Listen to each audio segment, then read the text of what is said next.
Greetings, brothers and sisters. I saw a play. I was watching a playoff game between the Knicks and the Cavaliers.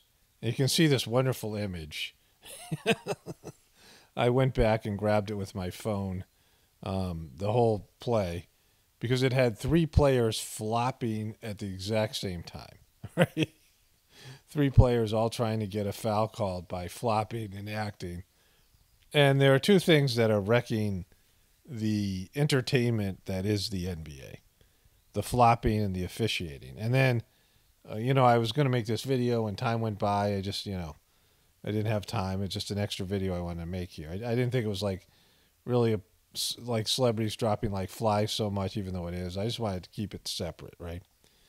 And after that, there has been a debacle to do with Draymond Green and the NBA and all these things, right?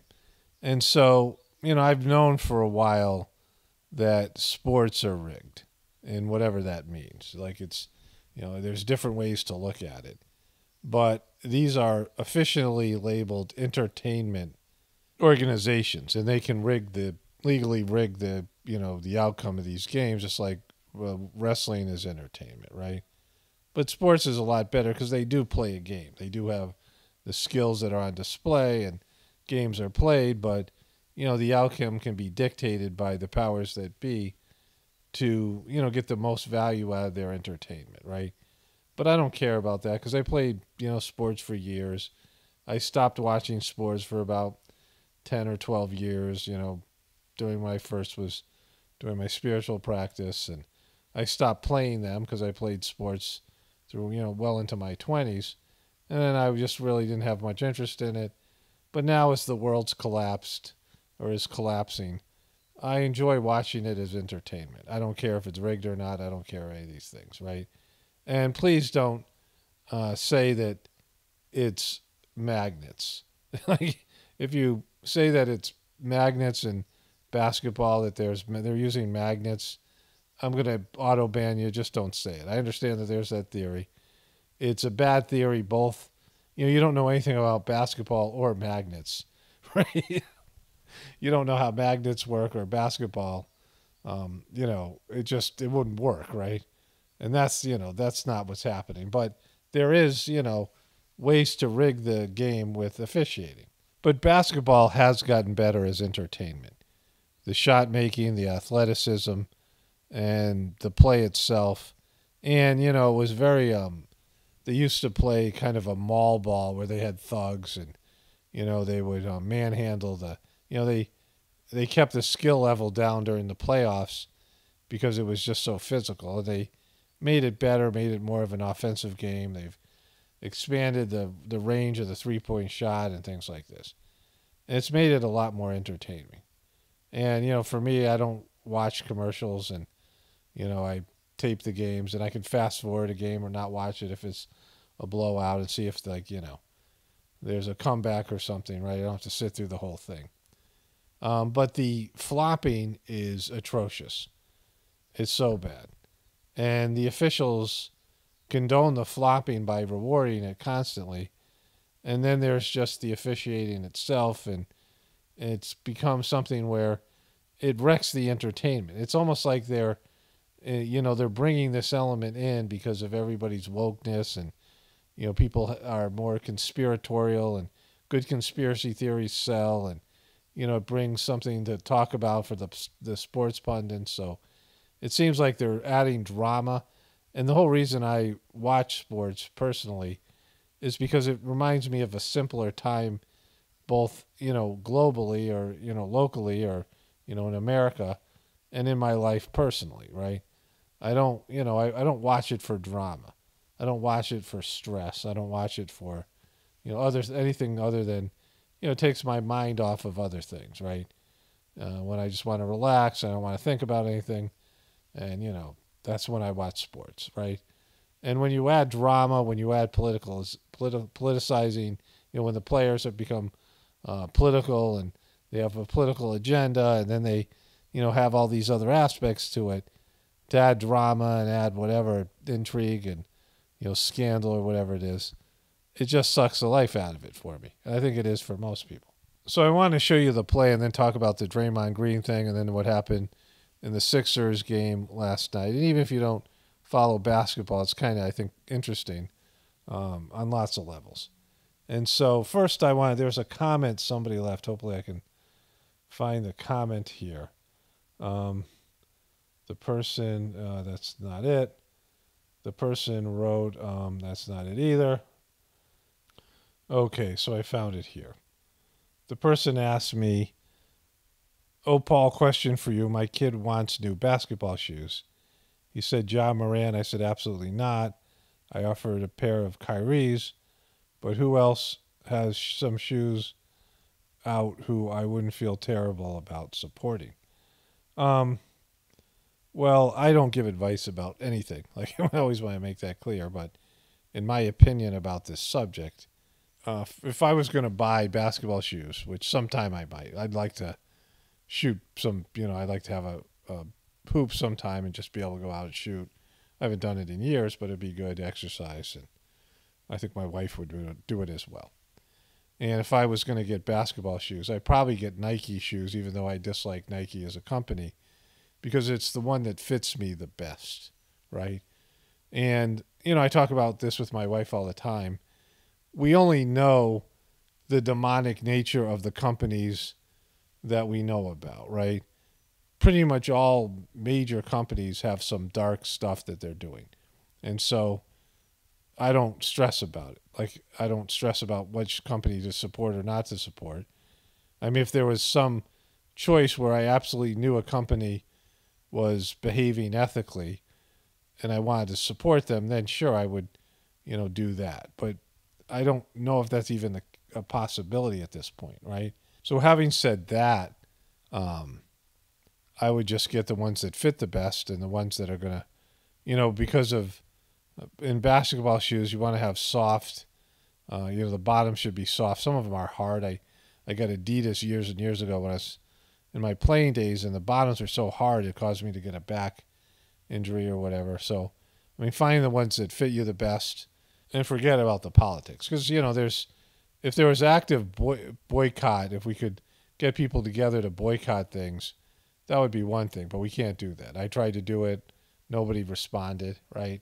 Back when, there was the ad apocalypse on YouTube. You guys remember this? These companies pulled their ads from YouTube because of conspiracy theory videos. And I said, if we could get all of these people, these social media celebrities on YouTube, to say, let's boycott Walmart. And if you could get 5% of the people who shop at Walmart to boycott them, that would do astronomical damage.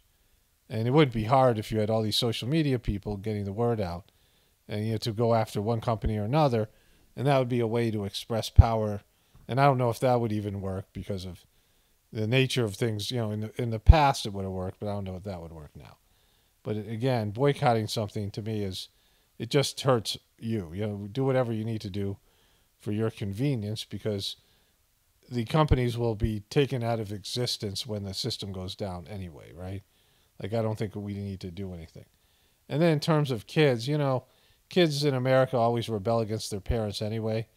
And so it's better if if you're going to buy your kids something, it might as well be something that they like and enjoy, and something that, it's just oftentimes you see now these kids grow up and they hate their conspiracy theory, their truther parents or whatever.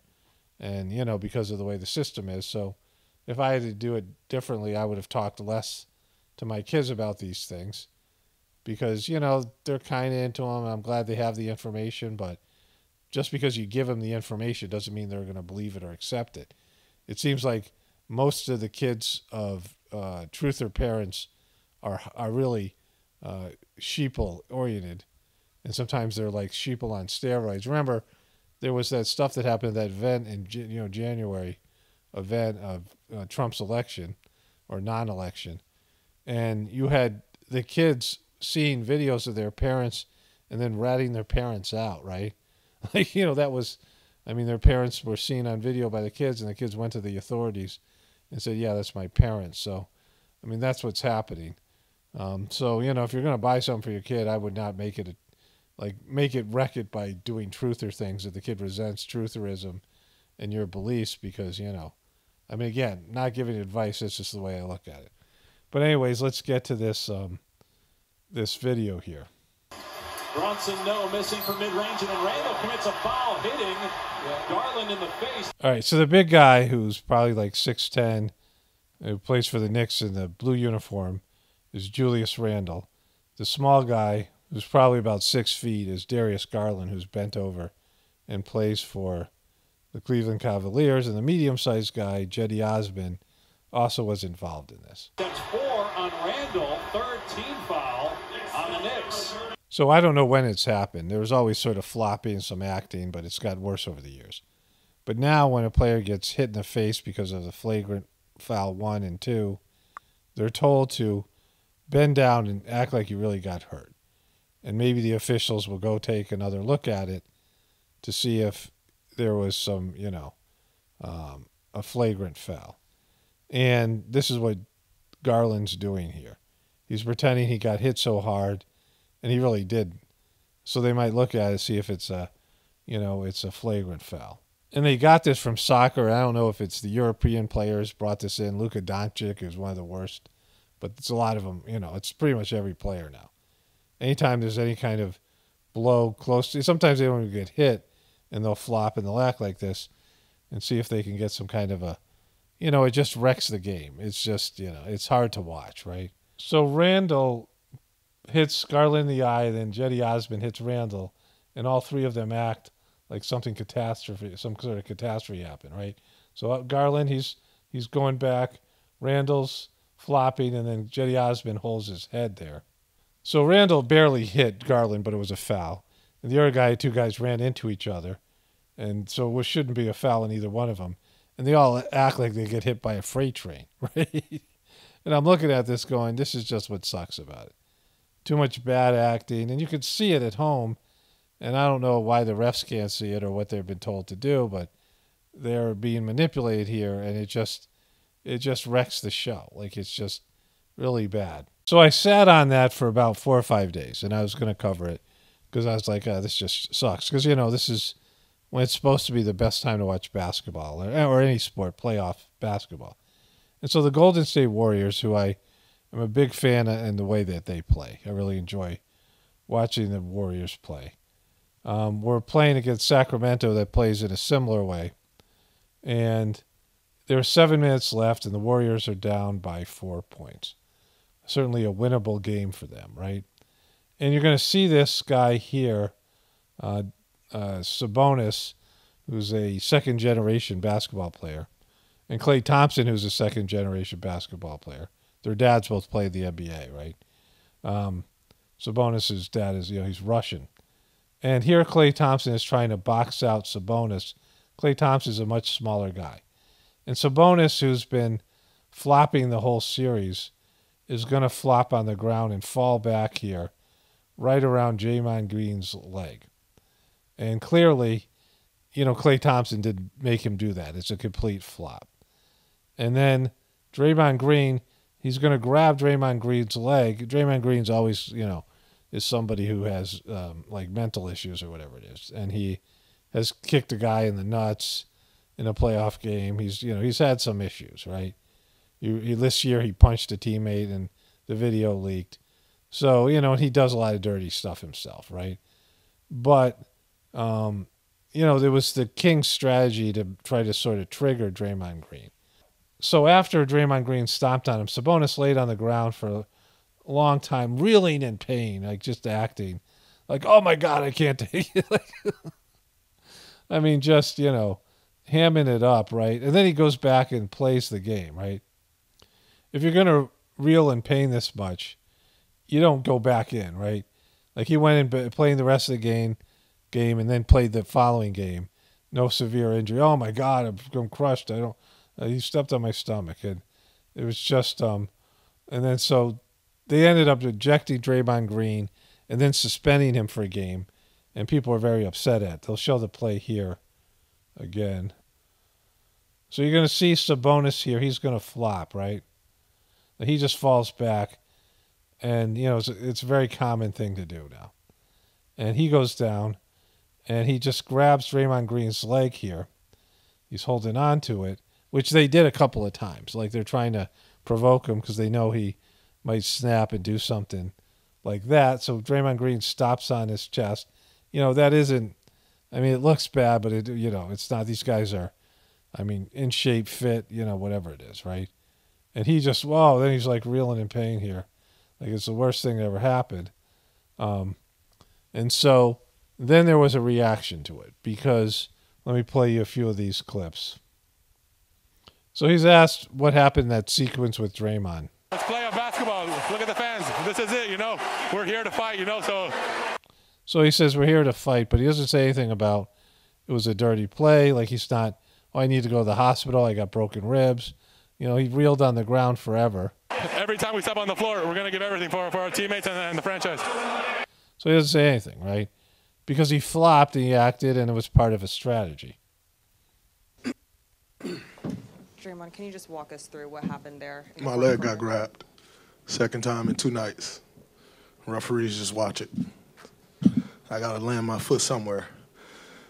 And I'm not the most flexible person, so it's... He's saying they didn't stop at the guy's chest, right? So they're all liars. But then this guy had this to say. Thompson is 25 pounds lighter than Sabonis, who's one of the strongest players in the league. So he's talking about Sabonis flopping here. And he flopped. He fell down in a crowd during a rebounding situation. So right there, not a basketball play. It starts there. It doesn't absolve Draymond Green. So, this is the drama that unfolds, right? Because now they're going to analyze this 75 different ways. But what starts it is him falling to the ground for absolutely no reason other than to try to draw a foul. That said, So this guy, J.J. Redick, talks about the strategy that the Kings implied. These guys watch the film, analyze the film, watch it obsessively because, it's no fun for them, right? misses the potential game winner. This is not entertainment for them. I watched that clip 5 times yesterday from 3 different angles. Not only does he pull him down, as Draymond's trying to get up, he reaches around and grabs his chest so he gave him a reach around. Can't run down the court. Earlier in the 4th. So he goes into all the ways that the refs were officiating the game that hurt the Warriors. And that you can officiate the game that's going to hurt one team or another, right? If a team has good shooting, well, if they allow it to maul the shooters, if it has, any number of ways a team plays, they can change the way the refs officiate that will hurt one team or another. They'll say, all right, this is how we're going to call it. And it's been a big problem in the NBA, which I've talked about when they were, all this stuff to do with, privilege. Remember, we were talking about the white privilege and things like that. And I was saying, well, there's privilege in professional sports where superstars are given privileges and are refereed differently and treated differently. Certainly they're paid more, but also they're treated in a different way. And, Kobe Bryant once was mauling the opposing players, and he said, they're never going to call 3 fouls on me in the first quarter. And he already had 2. He said that to opponents, right? Because, the people are paying and tuning in to see these superstars play. And because of that, they've created this privilege system in the officiating instead of doing it fairly. And this has also led to the whole thing with the flopping and all the rest of it. And then the coach for the Sacramento Kings said this before the game last night. We told them that the refs ain't going to call the game in our favor, and I think the fouls are like 8-2 or 8-1. So we knew that was going to happen. So he hasn't been fined, at least as far as I know. That he said that the refs weren't going to call the game in their favor because Golden State was now at home. They want to get the most out of these series. So if they go 7 games, it's more TV revenue, it's more drama. They want the series to last as long as possible. This is a good series, and there were 2 close games, the first 2 games, and the Golden State Warriors are a big draw in terms of viewership, right? And so he's saying that they wouldn't call the game in our favor, but clearly they were calling it in his team's favor when they were at home. And so he's admitting these games are rigged, right? When it's a problem on an entertainment level, J.J. Redick was saying similar things, and so were so many of these pundits, they don't want to come out and say it. But if you're going to change the way the officials officiate a game, then that's going to determine the outcome. We've seen it happen in football and playoff situations, and plays that were miscalled, clearly blown calls that affected the outcome of the game, right? In the NBA, you can see that the officials will call one thing one time and then call something and then not call it in another game, right?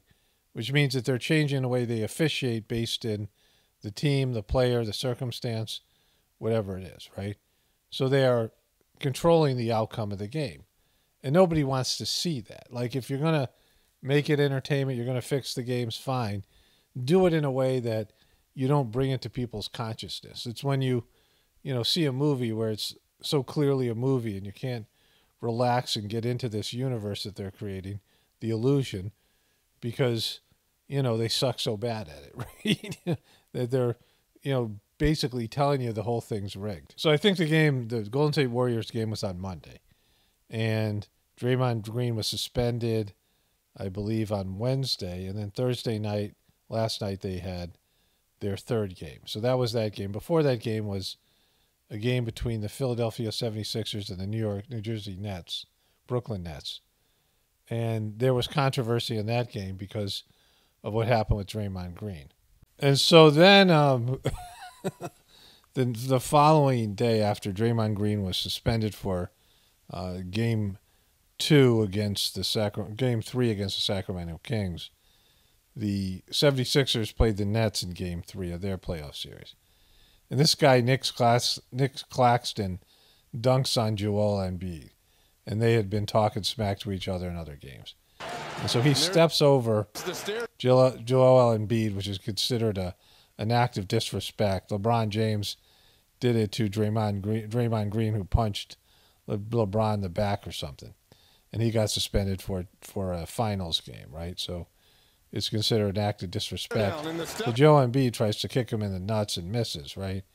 And he gets a flagrant 1 foul but isn't ejected. And then all the sports pundits were like, he did the same thing as Draymond Green, just the opposite direction. And, when you hit somebody in the nuts, that's usually a flagrant 2 where you're thrown out of the game. So then later in the second half, his teammate, James Harden, smacks this guy in the groin. Here, they'll show the thing here again. At this angle. And he hits him in the groin area, which causes him to get a flagrant 2 and is ejected, right? Then Nick Claxton ends up taunting Joel Embiid, and they give him a second technical, and he gets ejected. So I was making this video last night. The reason I'm covering this, I started making this video last night. I wanted to get it up on YouTube last night, but it didn't happen. Because today's my Hollywood Celebrities Dropping Like Flies Day here on this channel. And then I woke up and I got a community guideline strike, which if this is on my Apocalypse Now channel, it's been reversed, which I think it will, because it was some goofy, for harassment, and there's just none of it. Like, I went through the video, and it's a long video about Damar Hamlin, when it first happened, and, the AI, YouTube has lost control of its AI. In the same way, the officiating and the gamesmanship, right, in basketball and I guess in other sports as well, has gotten so bad, the acting and just, all of it. And then the inconsistency in their policies, and they've lost control of it, right? This is how they've made things so complicated that, the simplicity of, fairness and fair play and, when you watch a football game and, or a basketball game, a football game when there's a fumble and there's a group of, there's a pile up and there's a loose, the football's loose and both teams are pointing in their direction saying they got the ball. And then you see the ball go out of bounds in an NBA game. And both teams, even the guy that knows the ball went off of him, will point in their direction, right? And it's just, constant, beratement of the officials. And, they're just constantly at them. the complaining and basketball has just gotten ridiculous. Like on every play, no one ever admits they fouled somebody. Everybody's been wrong. Then after the game, they talk about it on social media. We can all see it. It's on video. And they're getting paid astronomical amounts of money, $250,000 per game or more, right? Some of the players, like, millions of dollars for a week's worth of work. And so, I mean, it's obscene amount of whining and complaining. And just, keeping things simple, like all these complex rules and all the things now to do with, like all the community guidelines rules on here on YouTube and on social media and what you can say and what you can't say. And, words are so harmful. And, we're in these wars and, people are being poisoned by companies and, horrific treatment of people by these corporations and governments and things. And, there's people enslaved and just the suffering of so many people around the world, people starving based in, God knows what, economic sanctions or the structure of the economies worldwide and just, mistreatment of nature and just human beings acting horribly. And they're worried about, well, you said this, you said that, and all these things, right? And to bring this back to basketball, there's just a simplicity, the simple joy of playing sports when you're a kid. And you'd come home from school. This is back when, I grew up. And we would play sports pretty much, almost every day. We did other things, we played other games or did things. But a lot of it was playing sports, playing football. And the snow, we used to play, in Connecticut it would snow. And then there would be a freezing rain on top of the snow. And you would crunch to it. You had these snow boots on. You had these like big heavy coats that you could barely move. And, thick gloves or mittens or whatever. And the snow, like you would crunch through it, like the icy surface. Sometimes the ice was thick enough, and you were a kid that you wouldn't go through, and sometimes you would, and you could barely run. You were going really slow with these boots, and you'd be playing football, and it was cold out. No one could hold on to the ball because it was slippery, and we'd play sometimes football in the street. God knows why we all had yards and things, and then basketball or whatever it was, right? And we played sports constantly. And there's sort of a joy to it, like these pickup games where you had to, when there was a foul or penalty, everyone sort of had to agree on it or whatever it was, right? But for the most part, you would just play. There was almost no, conflict and whining and, any of these things. And there'd be an outcome. Like some days you'd win, some days you'd lose. And it was, fun. Like sports was fun. And then later on when I was becoming a good basketball player, and I had aspirations to play in college and things like this. And, I would go and play at the parks, and it was competitive basketball. And sometimes there was guys that would wreck the game, calling fouls that didn't exist, manipulating the outcome, right? But for the most part, it was just fun, and competitive, right? And, the way to win was you didn't try to draw fouls or whatever it was because, you had to put the ball in the basket. There was no foul shots or whatever it was. And so you had to score and you had to, play defense or whatever, rebound. The basics to win a basketball game, like a pickup game. It was fun. Like it was, I always do better in a sort of a free flowing type of situation. I did better, playing pickup basketball than I did playing, in a basketball game with officials and teams and all these things. I just enjoyed it more. And the more that basketball's like that, the game reflects that, the joy of playing on a outdoor, basketball court or even some, open gym or something like this, right? And there's just, there's a flow to basketball. Like, I guess in hockey you have it, but it's so low scoring in hockey. I guess in soccer, but, they just taking people's hands, like one of the best things human beings have is opposable thumbs and our abilities with our hands, right? And they take that like right out of there, right? in soccer. But, there's a lot of time out in football and baseball. Like there's just, there's more time out than time in. The huddle between plays and, all the time out in football between scores and, punting and these things and a lot of timeouts in general and, commercial breaks. And then in baseball between pitches. So there's not the flow that you have where you're just playing, for long periods of time running up and down the court, right? and there's just a flow to it, and they've just like wrecked it with all this, acting and posturing and complaining and watching replays and these things, just like you can just see it being wrecked. And it's a metaphor for our society because it's just become more and more controlling, right? More and more, try to stifle people's creative process and telling everybody they have to believe the same things and think the same way. And, the ostracization of people who speak out against anything and, how somehow now hate speech or something like this, right? It's become ridiculous. The whole thing has become, human beings in our society has become an embarrassment. And now you have this AI technology that clearly doesn't work right. Like, it just doesn't. There's just so many, all these social media platforms are using them as the referees to the, whatever's going on, and they've been skewed by whatever liberal bias or whatever it might be, but, their own inability to be human themselves, and these bots and these algorithms just are failing on a regular basis. They're failing with demonetization of videos on YouTube and these community guideline strikes and all these other things. It's interesting that happened while I'm in the middle of making this video about, officiating and just all of it, right? And everybody pleading that they're somehow a victim. And, this is just, like, it's gotten completely out of hand. Like, the way that people are going through life, looking for victimization, how they're being wronged, and how this person, this and that, right? Constantly. It's just, live your life, right? And, that's, anyways. Only spirituality will save this world. It's Paramount, definitely reporting from the Apocalypse and the Ascension. Everyone have a blessed day and be grateful.